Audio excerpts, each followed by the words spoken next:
Terkejut bukan hanya sekedar terkejut, dia tiba-tiba dihadang oleh sesosok poci. Sawadee-kap, Pom Ce Insut Kap. Halo semuanya, selamat datang kembali di Kideku. Kita akan bercerita-cerita kembali mengenai cerita-cerita yang ada di desa, misteri yang ada di desa, kayak hal-hal di luar nalar yang ada di desa tentunya. Nah, buat kalian semua yang baru bergabung, ini adalah episode kedua dari Kideku, kisah desaku. Jadi jika kalian belum lihat video episode pertama, boleh kalian lihat dulu yang episode pertama, atau kalian boleh lihat videonya setelah video ini selesai. Untuk link videonya nanti bakalan aku cantumin di description box atau di akhir video ini. Nah, dan buat kalian yang udah nonton dari episode pertama, kita akan ngelanjut ke cerita kisah misteri sumur gaib di bawah pemakaman. So, kalau begitu nggak usah lama-lama lagi. Kunci pintu kamar kalian, cek kanan kiri, atas, bawah, depan, belakang. And let's get to the story. Pow.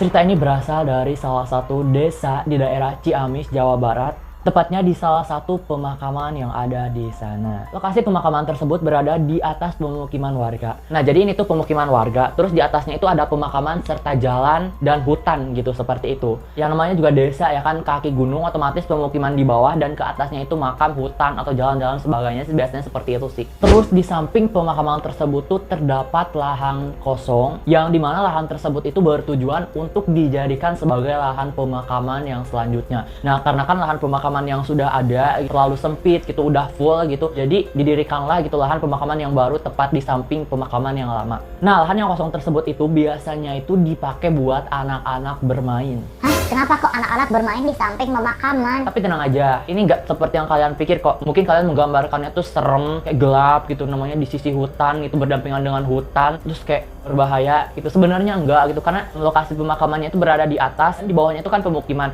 Otomatis cahaya matahari itu tepat menyorot dong ke pemakaman tersebut. Otomatis pula bahwa pencahayaannya tuh sangat terang dan panas gitu, nggak gelap seperti yang kalian pikirkan. Nah, namun dengan adanya lahan kosong tersebut yang dijadikan sebagai tempat bermain oleh anak-anak, itu menjadi pro kontra gitu, dan kebanyakan tuh yang nggak setuju gitu sama adanya lahan kosong yang dijadikan sebagai tempat bermain gitu buat anak-anak. Kenapa? Karena menurut sepuh yang ada di sana, kayak nenek-nenek, kakek-kakek gitu kan, orang-orang yang lebih berumur gitu, bahwa dulunya itu merupakan hutan yang sangat lebat yang dikelilingi oleh rumput-rumput liar, terus pohon-pohon bambu yang banyak, dan pepohonan-pepohonan tinggi kayak pohon arba, mahoni gitu yang menjulang tinggi. Dulunya terdapat kejadian yang sangat misterius. Lahan kosong tersebut yang dulunya itu merupakan hutan yang banyak pepohonan lebat dan juga rumput-rumput liar, itu berposisikan di atas jurang yang di bawahnya itu terdapat muara-muara dan hutan yang sangat gelap. Jadi lokasi pemakamannya itu di atas, di bawah depannya pemukiman warga, dan di bawah belakangnya itu merupakan jurang dan muara dan hutan gitu yang lebat, hutan rimba lah seperti itu. Nah, dulunya tuh pernah kejadian ada seorang kakek yang mencari kayu bakar di daerah hutan tersebut, dan sang kakek itu melihat satu sumur yang dimana sumur itu kok baru kelihatan gitu, sebelum-sebelumnya nggak pernah ada gitu, dan otomatis sang kakek itu pun mendekatlah ke arah sumur tersebut, dan secara tidak sengaja dia pun sudah melewati sumur tersebut. Emang apa masalahnya gitu dengan melewati sumur tersebut? Konon ceritanya bahwa sumur tersebut itu merupakan batas dimensi antara dunia manusia dan dunia gaib. Bukan berarti sumur ini merupakan pintu ke dunia gaib ya, bukan berarti kita harus masuk dulu ke dalam sumur gitu terus kita tiba-tiba masuk ke dalam dunia gaib gitu, enggak. Karena sumur ini tuh ibaratnya tuh seperti patok gitu kan, kalau tanah itu bukan sebuah pagar lah gitu, anggaplah pagar gitu yang ada di suatu rumah. Kalau kita melewati batas pagar tersebut, kita tuh berada di tempat yang berbeda seperti itu. Nah, seperti ini juga gitu, kita melewati batas sumur tersebut, otomatis kita sudah berada di dunia lain. Nah loh, sang kakek gitu tiba-tiba melewati sumur tersebut, terus dia balik ke belakang, kok tiba-tiba jadi polos gitu, hanya hutan yang sangat luas gitu. Panik dong sang kakek gitu. Gua kan tadi sebelumnya itu turun dari makam, kok tiba-tiba gua ada di sini. Kebayang nggak sih bingungnya tuh kayak gimana? Dia pun mencari-cari jalan keluar, terus mencari-cari sampai akhirnya dia tuh kelelahan dan duduk di bawah salah satu pohon besar yang ada di sana. Dan setelah ia tidur, akhirnya dia terbangun di tempat yang berbeda. Tepatnya itu di bawah jurang yang berlokasikan di bawah pemakaman. Nah, setelah sang kakek sadar bahwa dia itu sudah kembali gitu ke dunianya, sang kakek pun akhirnya naik ke atas buat pulang ke rumah. Dan tahu-taunya apa? Ternyata warga itu sedang mencari dia karena dia telah menghilang selama beberapa hari. Padahal sang kakek itu hanya merasa tersesat selama beberapa jam aja. Tapi ternyata dia telah hilang selama kurang lebih 3 hari. Nah loh, dan seperti biasa yang namanya di desa itu pasti ada kuncennya gitu, ada cecenuk-cecenguknya, bukan cecenguk, ada dukunnya gitu yang tahu gitu mengenai hal-hal ini, dan dia itu menceritakan semuanya. Dukun itu berkata bahwa sang kakek itu dijahili oleh sosok penjaga sumur yang ada di bawah pemakaman. Kok bisa sih dijahili? Emang sosok penunggunya tuh seperti apa? Sosok penunggunya itu digambarkan seperti seorang nenek-nenek tua berpenampilan bungkuk, berambutkan putih, dan berwajah menyeramkan. Nah, jadi diduga nenek ini tuh adalah penjaga sumur tua yang ada di sana. Nah, cuman sumur dalam tanda kutip di sini tuh bukan dalam arti sebenarnya ya, bukan berarti sumur beneran ada gitu. Mungkin penunggu tan yang ada di sana ataupun dulunya ada kisah-kisah apa itu pun nggak tahu, yang jelas bahwa nenek itu tuh sering ada di tempat tersebut. Nah, untung aja nenek ini tuh hanya sekedar jahil gitu, hanya sekedar iseng gitu, cuman muter-muterin sang kakek gitu supaya dia itu ada teman bermain gitu. Seperti itu mungkin kali ya gitu, atau mungkin dia butuh hiburan gitu. Setan butuh hiburan, nyesatin orang. Setan gak ada akhlak. Nah, karena alasan itulah para sesepuh yang ada di sana tuh melarang keras untuk anak-anak bermain di lahan kosong bekas hutan tersebut. Di samping kisah yang dulu gitu, seorang kakek yang menghilang, itu mah terjadi sebelum lahannya itu kosong gitu, sebelum lahan menjadi bersih, menjadi terang gitu. Ternyata ada kejadian juga setelah lahannya itu menjadi kosong, menjadi bersih, menjadi rata gitu. Kejadiannya seperti apa? Bahwa di daerah pemakaman tersebut itu terdapat seorang nenek-nenek bongkok dengan kriteria yang sangat mirip yang dijelaskan tadi, sedang menyapu area pemakaman tersebut. Jadi kebetulan juga ada beberapa orang warga dan beberapa kali melihat seorang nenek sedang menyapu di area pemakaman. Dan tidak hanya itu, ada juga beberapa orang yang cuma mendengarkan suara sapuan aja gitu. Suara orang lagi bersih-bersih di area pemakaman tersebut, tapi ternyata nggak ada orang, nggak ada siapa-siapa gitu. Dan bagi yang bisa melihat itu ternyata emang iya gitu, ternyata ada seorang nenek-nenek yang suka menjaga makam tersebut. Nah, tidak hanya membersihkan area makam saja, ternyata nenek tersebut itu sering banget membersihkan, menyapu lahan kosong yang biasa anak-anak dijadikan tempat bermain.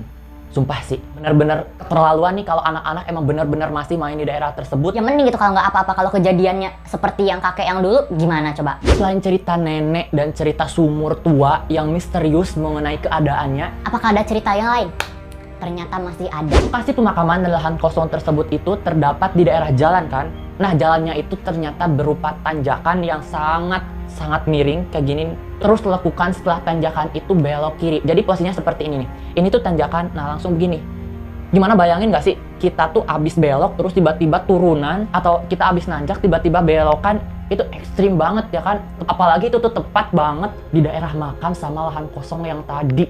Nah, kisahnya apa di jalan tanjakan tersebut? Jadi gini, dulu tuh ada tukang sayur yang biasa berbelanja di pagi hari ya, sekitar jam 1 jam 2-an gitu kan. Nah kan biasanya tuh orang-orang tukang sayur tuh biasa kan belanja tuh di pasar pagi ya, pasar malam atau apa sih gitu. Nah, ternyata pas abis pulang tuh sekitar sebelum subuh ya, sekitar jam 4-an, dia itu lewat tanjakan tersebut bersama tukang ojek langganannya. Terkejut, bukan hanya sekedar terkejut, dia tiba-tiba dihadang oleh sesosok poci.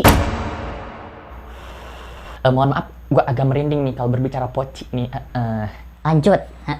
Nah, sosok pocinya itu tepat banget duduk di tengah-tengah tanjakan sambil memandang ke arah tukang sayur tersebut. Speechless dong orang itu, kok tiba-tiba ada sesosok putih gitu nyengclek tepat di depannya. Tapi untungnya tukang sayur dan ojek ini tuh merupakan seorang ya bisa dibilang kuat iman lah gitu, nggak takut sama hal-hal gaib gitu, ya udah wajar gitu asal mereka nggak Mengganggu lebih gitu, ya udah nggak apa-apa. Dan akhirnya dengan bermodalkan doa dan kepercayaan dari mereka melewati Poci tersebut gitu, sambil ke arah minggir gitu sedikit gitu, terus mereka lewat gitu, lalu ngebut pastinya kan. Udah gua nggak bayangin kayak gimana rasanya gitu, kayak tiba-tiba abis belanja gitu dijegat sama poci. Ih, serem. Nah, setelah tukang sayur lihat dari dekat, ternyata sesosok poci ini tuh agak berbeda katanya. Bedanya seperti apa? Kan biasanya kalau poci normal tuh kan ada beberapa bagian gitu yang diikat, misalkan kepala dan kaki gitu kan, ininya gitu. Sudah apalah, pasti kalian tahu gitu, nggak usah gue sebutin. Di bagian kakinya itu agak terbuka. Dan ternyata setelah dia ceritakan ke warga-warga yang ada di sana gitu, dan akhirnya pun sang dukun pastinya itu orang pinter lah, orang yang tahu gitu. Dia tuh menceritakan mengenai sosok poci yang ia temui.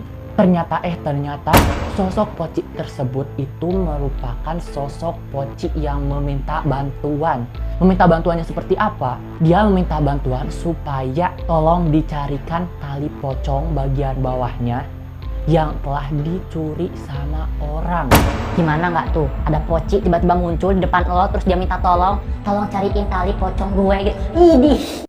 Kata orang pintar tersebut, ternyata tali pocongnya itu digunakan oleh seseorang untuk dijadikan jimat yang merupakan salah satu bagian dari sesembahannya dia dengan setan. Nah, jadi kalau di kampung kan mungkin kalian udah sering pernah denger gitu kan, ini bukan hal yang baru lagi nih kalau kita bicarain dari dunia horor. Jadi tali pocong ini emang erat banget kaitannya dengan kayak penyembahan dengan setan gitu, supaya rezekinya dilancarkan lah, supaya modal usahanya lancar, jodohnya ataupun gimana gitu. Dan itu biasanya tuh syaratnya tuh adalah minta syarat bawain tali pocong perawan atau tali pocong pada malam Jumat Kliwon. Seperti itu sih, gua nggak tahu paham gitu. Cuma ya kata dukunnya itu bahwa bener tali pocongnya itu dicuri supaya dijadikan sebagai jimat Oleh seseorang yang nggak bertanggung jawab. Nah, jadi itulah cerita yang ada di salah satu desa di daerah Ciamis, Jawa Barat, yaitu kisah sumur misterius dan tanjakan pocong yang meminta bantuan.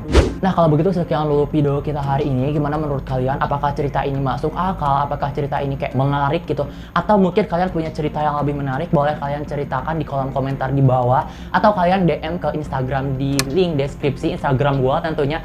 So, kalau begitu jika kalian suka dengan videonya, jangan lupa kalian untuk tekan tombol like, comment, share, dan subscribe. Terima kasih untuk kalian semua yang udah meluangkan waktunya. Mohon maaf apabila ada kesalahan. Sapun kap. See you di next video. Bye.